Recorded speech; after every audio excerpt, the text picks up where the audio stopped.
Shri Venkateswara gold తాకట్టులో ఉన్న మీ బంగారాన్ని విడిపించి కొనబడును. మీడియా మిత్రులందరికీ నమస్కారం.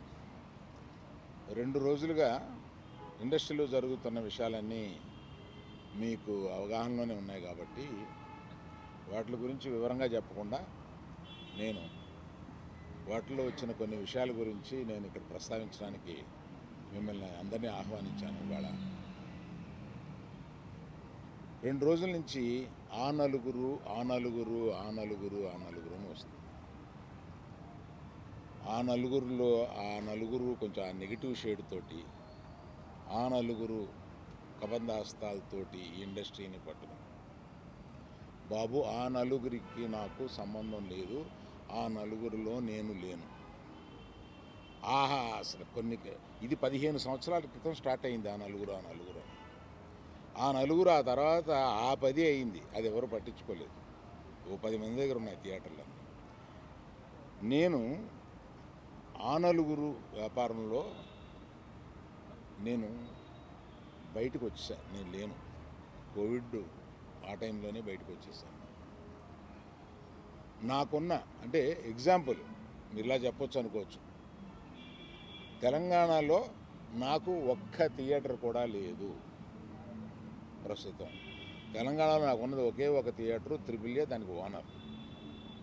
కనుక నా దగ్గర ఒక్క థియేటర్ కూడా లీజులో లేదు. ఆంధ్రాలో కూడా అన్నీ వదిలేసుకుంటా వచ్చేసి నా దగ్గర మొత్తం 1500 థియేటర్లు ఆంధ్రాలో ఉంటే, అదే మొత్తం తెలుగు రాష్ట్రాల్లో ఉంటే నా దగ్గర 15 లోపు ఉన్నాయి. అన్నీ వదిలేసుకుంటారాగా అవి కూడా మా స్టాఫ్ తోటి లీజులు అయిపోయిన తర్వాత ఎప్పుడు లీజులు రెన్యూ చేయకండి వీటిని అని చెప్పాను. కనుక నా దగ్గర ఆ థియేటర్లు లేవు. ఎందువల్ల నన్ను అంటే పాత అలవాటు కొద్దీ అందరూ నన్ను ఆ నలుగురులో అదేదో ఫోటోలు వేయడానికి మాది బాగుంటాయి కనుక అందరి పెద్దల ఫోటోలు వేస్తా, విమర్శకు బాగుంటుంది కనుక కొంచెం అలా విమర్శిస్తున్నారు. నేను దయచేసి మీడియా మిత్రులను అడిగేది ఏంటంటే, ఆ నలుగురు అని వేసేటప్పుడు నన్ను కలపకండి. నేను లేను, ఆ వ్యాపారంలో లేను. నేను అన్నీ వదిలేశాను. 1500 థియేటర్లకి 15 మాత్రమే, 15 లోపే నా దగ్గర ఉన్నాయి. అవి కూడా త్వరలో నా దగ్గర ఉండవు, వద్దని చెప్పాను. అది ప్రథమంగా మీకు అందరికీ చెప్పడం కోసం ఈ మీటింగ్ పెట్టాను. అది కాకుండా నా వృత్తి గత 50 ఏళ్ళుగా సినిమాలు తీయడం. నేను ఆ వృత్తిని నమ్ముకుని ఉన్నాను. ఇది మధ్యలో ఉన్న చిన్న అవకాశం లాంటిది ఏదో వచ్చింది, ఇది నాకు సరిపోదు అని అనుకుని నేను బయటకు వచ్చేసాను. 1వ తారీఖు నుంచి మేము థియేటర్లు మూసేస్తాం అన్న దీని మీద ఆంధ్రప్రదేశ్ మన సినిమాటోగ్రఫీ మినిస్టర్ గారు రియాక్ట్ అయిన విధం చాలా సమంజసమైందని నేను ఫీల్ అవుతున్నాను. ఎందువల్లంటే నాకు కూడా మీరు ఆన్ రికార్డ్ చెప్తున్నాను, ఈ థియేటర్లకు సంబంధించిన ఏ మీటింగ్లోనూ నేను వెళ్ళలేదు. నేను కావాలని వెళ్ళలేదు, నాకు ఇష్టం లేదు. ఈ థియేటర్కి సంబంధించి 3 మీటింగులు జరిగినాయి. 3 మీటింగులకి నేను వెళ్ళలేదు. వెళ్ళకపోగా మా గీతా ఫిల్మ్ డిస్ట్రిబ్యూటర్స్ని కానీ అదర్ అసోసియేటెడ్ ప్రొడ్యూసర్స్ కానీ ఎవరిని వెళ్ళొద్దు అని చెప్పాను. కారణం ఏంటంటే, థియేటర్స్ నిజంగానే స్టాండ్ అలోన్ థియేటర్స్కి చాలా కష్టాలు ఉన్నాయి. ఆ కష్టాలు ఉన్నప్పుడు అవి వచ్చి డిస్కస్ చేసుకుని ఇండస్ట్రీ పెద్దలతో, ఛాంబర్ అని ఒకటి ఉంది, గిల్డ్ అని ఉంది, వీటిని అప్రోచ్ అయ్యి అందులో డిస్కస్ చేసుకుని సమస్యలు సామరస్యంగా కుదరకపోతే అప్పుడు ప్రభుత్వానికి వెళ్ళి ప్రభుత్వం చెప్పుకున్నాం. ఎక్కడో ఏదో కుదరక అన్నీ ఫెయిల్ అయినప్పుడు, అయితే అన్నీ ఫెయిల్ అయినాయి కనుక మేము మూసుకుంటున్నాము, 1వ తారీఖు నుంచి మేము మూసేస్తాము అని అంటున్నారు. మూసేయడానికి ఏకపక్షంగా మీరు తీసుకునే ఈ నిర్ణయానికి నేను వెళ్ళి అక్కడ కూర్చుని మాట్లాడను అని నాకు చిరాకు కలిగి నేను వెళ్ళా.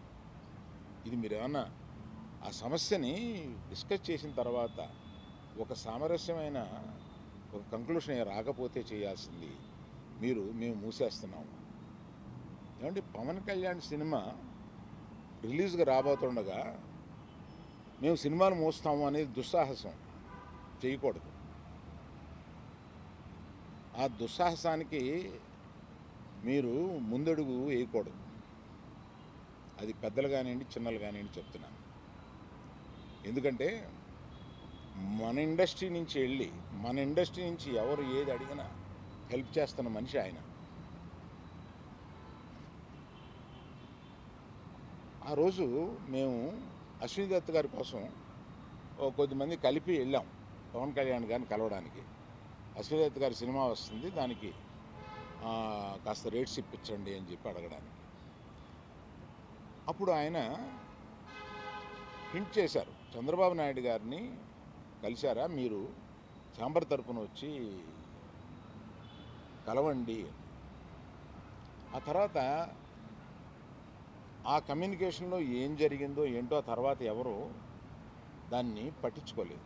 నేను ఒకళ్ళిద్దరితోటి ప్రస్తావిస్తే, చంద్రబాబు నాయుడు గారు మాకు తెలిసిన ఆయనే కదా, పవన్ కళ్యాణ్ గారు మాకు తెలిసిన ఆయనే కదా, మేము వెళ్ళి పని చేయించుకుంటున్నాం అన్నారే తప్ప ఛాంబర్ వారు కానీ ఏ సంస్థ కానీ వెళ్ళి అఫీషియల్గా మనం అందరం వెళ్ళి కలిసి కష్టం వచ్చినప్పుడు కలవడం వేరండి. కష్టం వచ్చినప్పుడు ఇప్పుడు మనం అసలు ప్రభుత్వం వచ్చిన తర్వాత వెళ్ళి మనం కలవాలి కదా, కలవలేదు.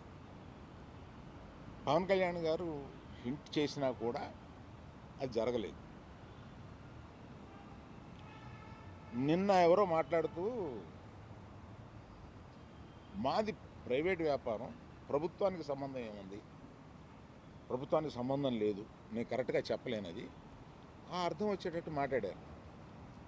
ఏమండి, ప్రభుత్వానికే సంబంధం లేకపోతే 2 సంవత్సరాల క్రితం పెద్ద వాళ్ళందరూ ఇక్కడి నుంచి కదిలిళ్ళి గత చీఫ్ మినిస్టర్ ఎందుకు కలిశారండి? ప్రభుత్వానికి సంబంధం లేకపోతే.